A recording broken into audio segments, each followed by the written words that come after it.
Welcome to HardScript. Help me reach 5,000 subscribers. Support the video with a like and leave your thoughts in the comments. I regret every day with you, she said calmly over dinner. Not a raised voice, not a flicker of emotion.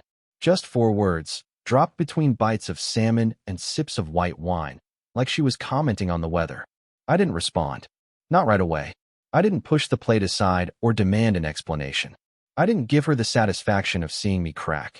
Instead, I reached for my glass, finished the last swallow of bourbon, and let the silence settle across the table like a second tablecloth.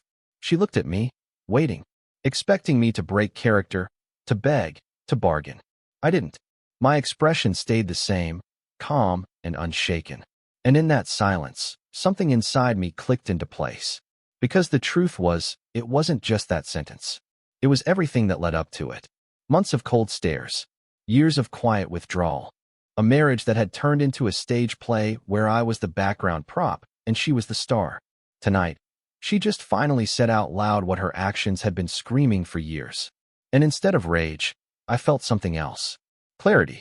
She kept eating, as if she'd dropped a grenade and was waiting for the blast. But there was no explosion. Just me, slipping off my wedding ring under the table and sliding it into my pocket. She didn't notice. Not yet. Later, I cleared the plates. She went upstairs without a word. No apology. No glance back. Just the steady rhythm of her heels on the hardwood, fading down the hallway like the end credits of a film that no one cared to finish. That night, I lay beside her, both of us facing opposite walls. I could hear the soft tap of her phone screen lighting up as she scrolled. My side of the bed felt like the edge of a cliff, but I didn't reach for her. I didn't try to cross the distance. I just stared at the ceiling, eyes wide open, rehearsing my next moves. Not with panic, with precision. She thought she'd won. She thought that sentence was a checkmate. But it wasn't. It was the beginning. The next morning, I woke before sunrise. I showered, shaved, and dressed sharper than usual. Slipped on a suit she hadn't seen me wear in months. By the time she came down, I was already at the door, keys in hand, tie knotted tight. She blinked, confused. "You're up early," she said flatly. I smiled, calm and detached. "Yeah, things to do." And with that, I left. No kiss on the cheek. No promise to be home for dinner. Just the quiet sound of the door closing behind me. That was the moment she lost control. She didn't know it yet, but she would. Because I had just decided that if she regretted me, I would make sure she never had to again. The first day after her confession, I kept my distance without a word. At breakfast, I sat across from her with the newspaper open on my phone. No eye contact. No casual chatter. No question about how she slept. She filled the silence with small talk about a canceled meeting, something her boss said, a neighbor's birthday. I nodded once, gave nothing back, and kept reading. She kept glancing at me, waiting for sarcasm, irritation, some flicker of the man she used to manipulate. But I didn't give her that either. Just silence. Cold and steady, like a wall she couldn't climb. That evening, I came home late. I had gone to the gym after work, then taken the long way back just to stretch the distance further. When I finally walked in, she was waiting in the living room. She'd put on one of those silk robes she hadn't worn in years, hair curled, wine poured. A movie paused on the home screen like a stage set. "You're late," she said, trying to sound casual, but her voice trembled just slightly. I set my keys on the counter.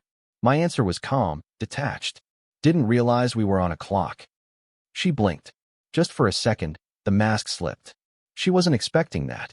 She watched as I cleaned up the takeout containers she'd left on the counter. No sighs, no complaints, no questions. Just quiet efficiency. She asked softly, "You okay?" I didn't look up. My reply was simple. "Better than I've been in a long time." Her face froze. Not in shock. In confusion. Because for the first time in years, I wasn't orbiting her. I wasn't begging for warmth, chasing approval, or filling the silence she created. I was gone, even while standing in the same room. The next night, she tried harder. Lipstick before I got home. Dinner set on the table, pasta from scratch, candles lit. I sat down, ate quietly, thanked her without a smile. When she reached across the table and brushed my hand with her fingers, I pulled back like I hadn't noticed. Her eyes dropped, then she forced a smile that didn't last long. By the third night, the panic had started to show in subtle ways. She asked what I wanted for dinner. I said it didn't matter. She sent me a midday text. Hope your morning's going okay. I responded with a single word, fine. That one word landed heavier than any argument we'd ever had. She was used to being the one in control, withholding affection when it suited her, turning warmth on and off like a faucet. But for the first time, she was on the receiving end. She was starting to feel invisible. And that was the point, because I wasn't fighting for her anymore. I wasn't fighting at all. I was quietly dismantling every illusion she had about me, one silence at a time. It was the third day when I noticed the shift. She had gone from indifferent to uneasy, though she tried to hide it under her usual mask. The silence I gave her wasn't passive anymore. It was deliberate, precise. And she was starting to feel it. At noon, while I sat in my office scrolling through emails, my phone lit up with her name. She never called me at work. Never. For years, our marriage had been reduced to routine. Short texts about groceries, reminders about bills, the occasional "I'll be late." A phone call, in the middle of the day, was out of character. I answered, my voice calm. On the other end, hers was soft, almost too light, like she had rehearsed it. She said she just wanted to hear my voice. I let the silence stretch. Then I asked if everything was okay. She laughed nervously, said yes, she just missed me, and hung up before I could say anything else. That's when I knew. This wasn't affection. It was fear. Fear of the distance she had created now slipping out of her control. That evening, I came home later than usual. She was waiting again, this time dressed up like we had dinner reservations. We didn't. She smiled too brightly, said there was a new place she wanted to try. Maybe we could go, maybe just talk. I took off my jacket, hung it carefully, and replied in a calm, steady voice. I already ate. The smile cracked. Only for a second, but I saw it. She masked it quickly, said maybe tomorrow, but her voice lacked conviction. I nodded once and walked upstairs without looking back. 2 days later, I made my first financial move. Nothing dramatic, nothing she would notice right away. Just a quiet rerouting of my salary into an account she didn't have access to. A few subscriptions canceled. Streaming services she thought appeared out of nowhere, but had always been paid by me. That night, she sighed loudly from the living room, complaining that Netflix had logged her out. I didn't answer. I let her sit in the silence, wondering. I started buying better clothes, hitting the gym harder, sleeping more soundly. And she noticed. She asked why I was out so much, who I was with. My response was always the same, just people. The word landed like a slap, not because of what it said, but because of what it didn't. She had built her identity on being the one in control, the one who withheld, who dictated when affection was allowed. Now she was learning what it felt like to be on the other side. I didn't need to raise my voice to make her feel it. All I had to do was stop waiting. I didn't go looking for it. That's the truth. But sometimes the universe puts things right in front of you, and all you can do is decide whether to look away or not. It was late, close to midnight. She had fallen asleep on the couch, her wine glass half empty, the glow of the TV flickering across her face. Her phone buzzed on the coffee table, screen lighting up with a notification she didn't bother to mute. Normally, I would have ignored it, but something in me hesitated. The name wasn't saved, just a number. And the preview of the message said enough. It was casual, careless, written with the kind of familiarity that didn't belong to a stranger. I picked up the phone. For a moment, I just stared at it in my hand, listening to the sound of her steady breathing. Then I swiped. What I saw wasn't dramatic. No declarations of love. No scandalous photos. Just a string of messages filled with little hooks. Late-night jokes. Private references I didn't understand. A conversation that didn't belong in the phone of a married woman. He called her by a nickname, one I had never heard before. She answered quickly, playfully, like a teenager sneaking out of class. I set the phone back down exactly where it had been and stood there, silent, staring at her. She looked so peaceful in that moment, so unaware that the curtain had already been pulled back. I didn't wake her. I didn't confront her. That would have been too easy, too emotional. She expected me to be angry, to throw accusations, to break something so she could play the victim. Instead, I turned off the TV, draped a blanket over her shoulders, and went upstairs to bed alone. Lying there in the dark, I replayed every detail of the last few weeks. The coldness, the silence, the way she said she regretted every day with me. It all fit now. She wasn't just pulling away. She was already somewhere else, with someone else. But here's the thing, Finding that phone didn't break me. It built me. Because in that moment, I stopped being the man who begged for answers. I became the man who planned. The next morning, I made changes. I pulled more money into accounts she didn't know about. I adjusted passwords. I spoke with my lawyer just to see what the options were. Quiet moves, invisible on the surface. She smiled at me over coffee like nothing had changed, and I smiled back, knowing everything had. She thought she had secrets, but I had something stronger. A decision. Because the day she told me she regretted me, she thought she had ended the story. But really, she had just started mine. The week after I found her messages, I changed everything. Not with words, with actions. I started getting up before dawn, long before she even stirred.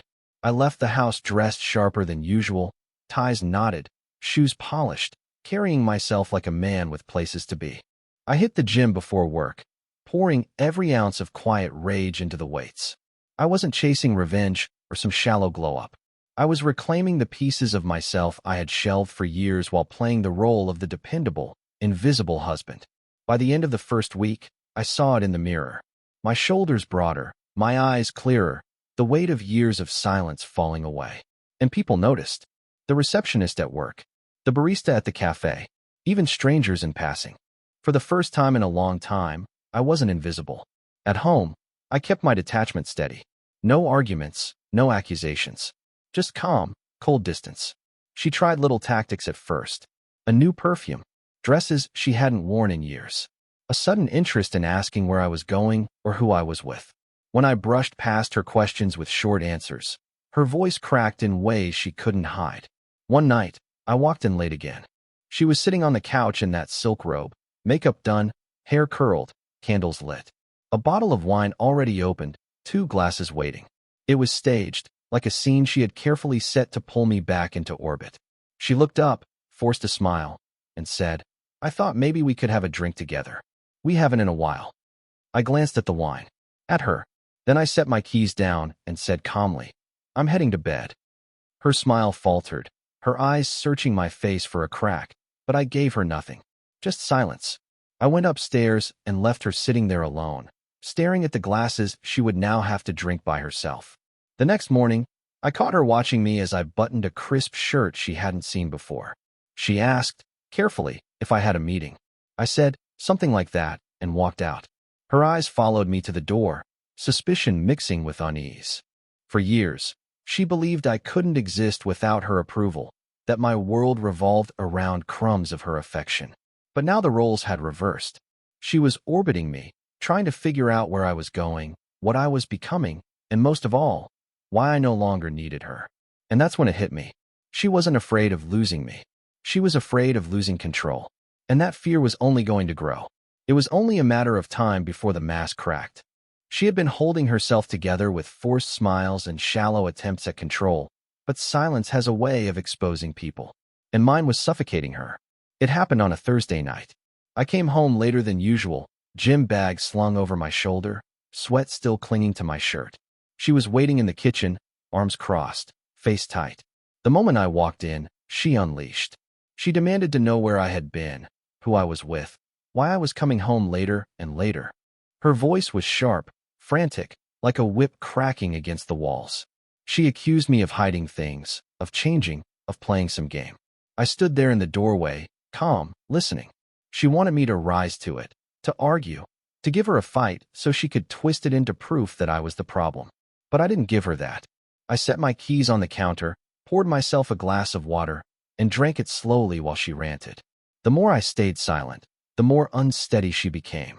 Her words tripped over themselves, her voice rising, her hands trembling. She slammed her hand against the counter, demanding that I say something, anything. I looked at her, expression blank, and finally gave her the only word she was going to get. "Are you finished?"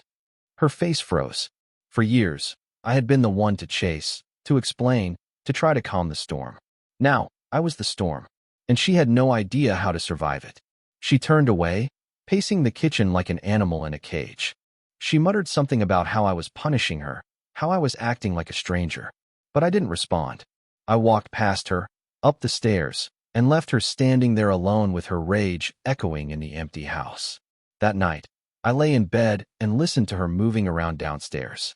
Cabinets slamming, drawers opening and closing, the restless sound of someone unraveling. When she finally came up, she slipped into bed without a word. Her back to me, as always.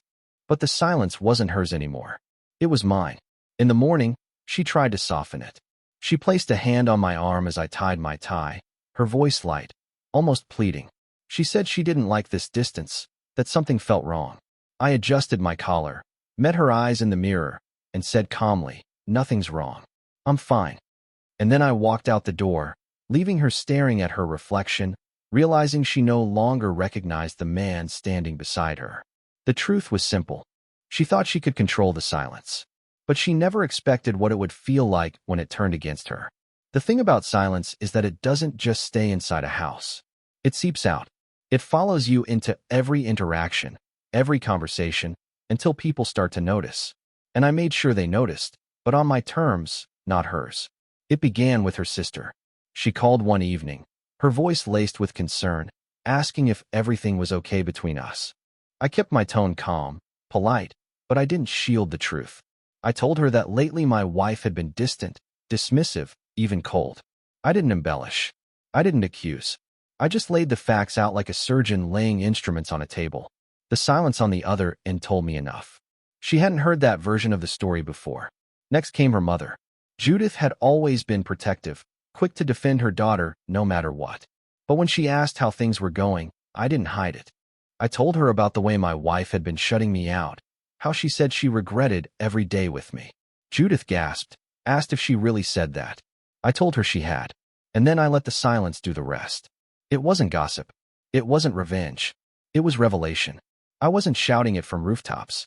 I was simply letting the truth seep out in small, measured doses, enough to shift the narrative. At work, when colleagues asked why I was suddenly sharper, more focused, more alive, I smiled and said I'd been making changes at home. I didn't say what kind. I didn't have to. People draw their own conclusions when you give them silence wrapped in a knowing smile. Meanwhile, she had no idea.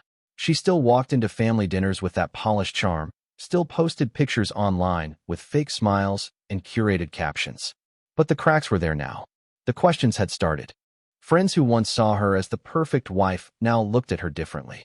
And she could feel it. One night, after a tense dinner at her parents' house where her sister barely looked at her, she snapped at me in the car. She demanded to know what I had said to them. I kept my hands steady on the wheel, eyes on the road, and told her calmly. I didn't say anything that wasn't true. Her silence after that was louder than any argument. She stared out the window, her reflection trembling in the glass. For the first time, she wasn't just losing me. She was losing the version of herself she had spent years crafting for everyone else. And I didn't need to destroy it. She was doing that all on her own. I just gave the silence a stage. When I sat across from the attorney, it didn't feel like betrayal. It felt like preparation. The kind of preparation a soldier makes before a battle he already knows the outcome of. I laid out the facts, calm and steady, and he listened without judgment. We spoke about assets, accounts, property. He explained my options, where I could move money, what documents I should start collecting. It was all business. No emotion. I signed a few papers, tucked them neatly into a folder, and walked out with the quiet certainty that the game had changed. Back home, I didn't announce anything. I didn't slam drawers or make dramatic threats. Instead, I made subtle adjustments. The joint account we'd always used began to thin, little by little, as funds rerouted into private channels she didn't know existed. Subscriptions she loved quietly disappeared. A designer skincare box she expected never showed up. The housekeeper canceled. She frowned at the mess piling in the corners, but I didn't offer to fix it. That evening, she stood in the kitchen with her phone in hand, irritation flickering across her face as she scrolled through bank notifications. She asked why the Netflix account was suspended, why the Apple subscription had been canceled. I told her calmly that I was cutting unnecessary expenses. She stared at me like she didn't recognize the man standing in front of her. A few days later, she confronted me again, sharper this time. She demanded to know why her favorite card had been declined. Her voice wavered when she said it. There was fear behind the anger now. I didn't raise mine. I simply told her that from now on, I was handling things differently. She asked differently how. I gave her nothing but silence. That silence was worse than any explanation. Because in her mind, silence meant she no longer had the map. She couldn't see what I was doing, where I was moving, what I was planning, and that terrified her. At family dinners, she tried harder to play the part. She laughed too loud, smiled too wide, told stories with rehearsed charm. But her eyes kept flicking to me, searching for a reaction I never gave. People noticed. Her sister whispered to me when she thought no one was listening, asking if I was okay. I said I was better than I'd been in years. And I meant it. Back at home, the tension thickened. She moved restlessly through the rooms, her confidence unraveling thread by thread. The woman who once told me she regretted every day with me now looked like she was the one living in regret.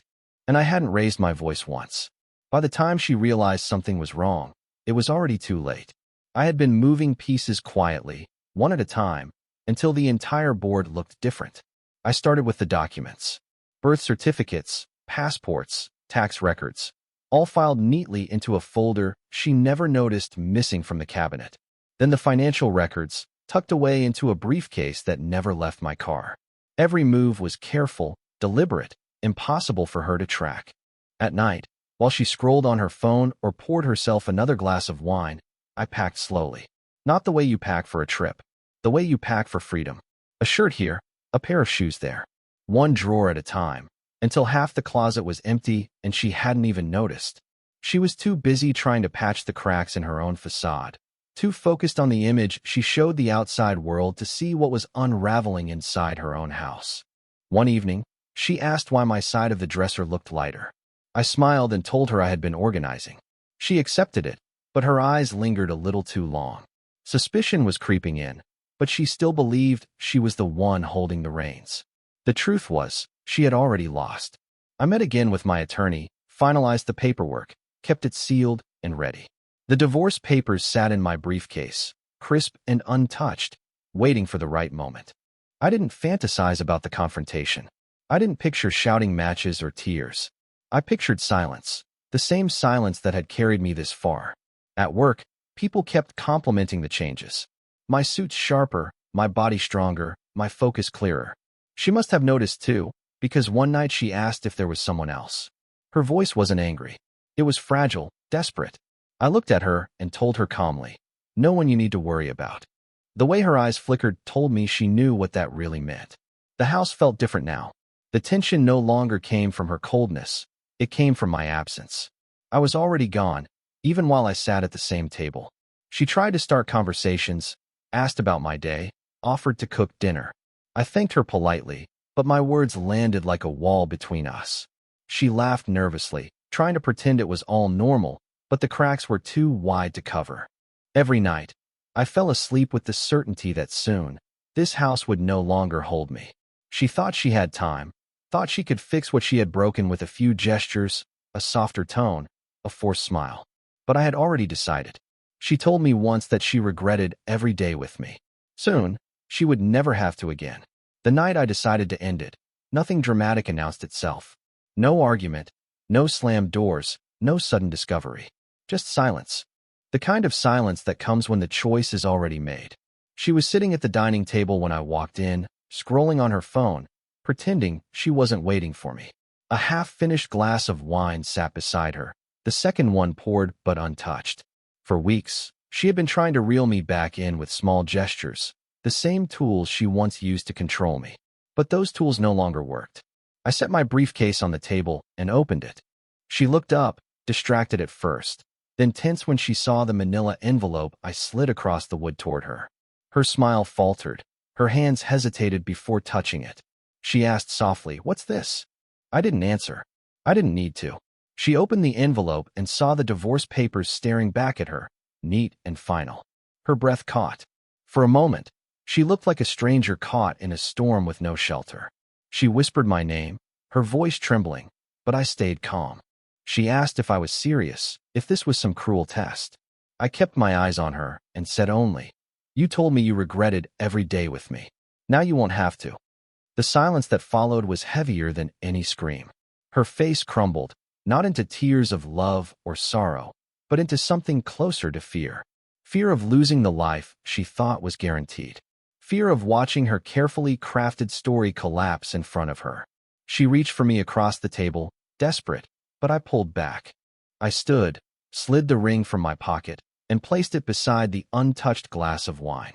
No speeches, no begging, just the end. As I walked toward the door, she called after me. Her voice cracked, rising with panic. She said we could work it out, that she hadn't meant what she said, that people make mistakes. I kept walking. The sound of my shoes against the hardwood drowned her out. When I opened the door, the night air hit me like freedom. I stepped outside, closed the door behind me, and let the silence swallow everything she tried to say. For the first time in years, I wasn't carrying her weight. I wasn't carrying the regret. I was only carrying myself. She thought she had power when she told me she regretted me. She thought she had control when she pulled away, when she played her little games. But in the end, all she had was an empty house, a stack of papers, and the echo of her own words. And me? I walked away without looking back. Because the strongest statement I could ever make wasn't anger or revenge. It was silence. The kind of silence that never comes back. Support the channel by liking, commenting, and subscribing. I promise even more interesting stories.